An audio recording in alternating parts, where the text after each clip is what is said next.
ભારતીય કોસ્ટગાર્ડ જહાજ શૂર અને VDEX અને IDEX 2025માં લઈ રહ્યું છે ભાગ.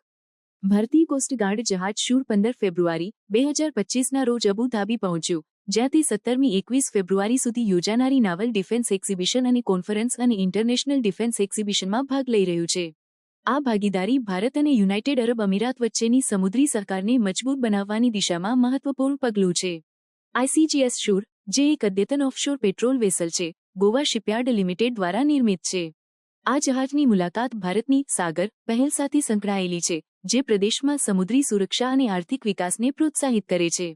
આ ભાગીદારી દ્વારા ભારત અને UAE વચ્ચેના રક્ષણ સંબંધોને વધુ મજબૂત બનાવવામાં આવશે.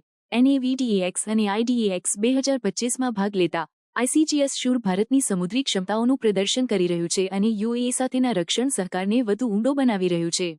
આ પ્રદર્શનો વિશ્વભરના રક્ષણ અને સુરક્ષા ક્ષેત્રના નેતાઓને એકત્રિત કરે છે, જેનાથી ભારતને તેના સમુદ્રી હિતોને પ્રોત્સાહિત કરવા અને વૈશ્વિક સ્તરે તેની હાજરી મજબૂત કરવા માટે એક મહત્વપૂર્ણ મંચ મળે છે.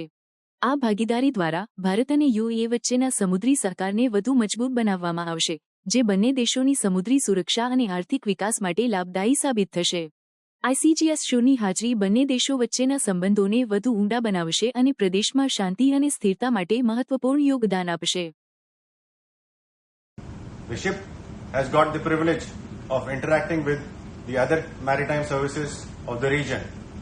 The ship is capable of carrying out pollution response activities, flying operations at sea, doing anti-piracy, anti-poaching operations. The ship has a responsibility of keeping our maritime frontier safe in the exclusive economic zone of India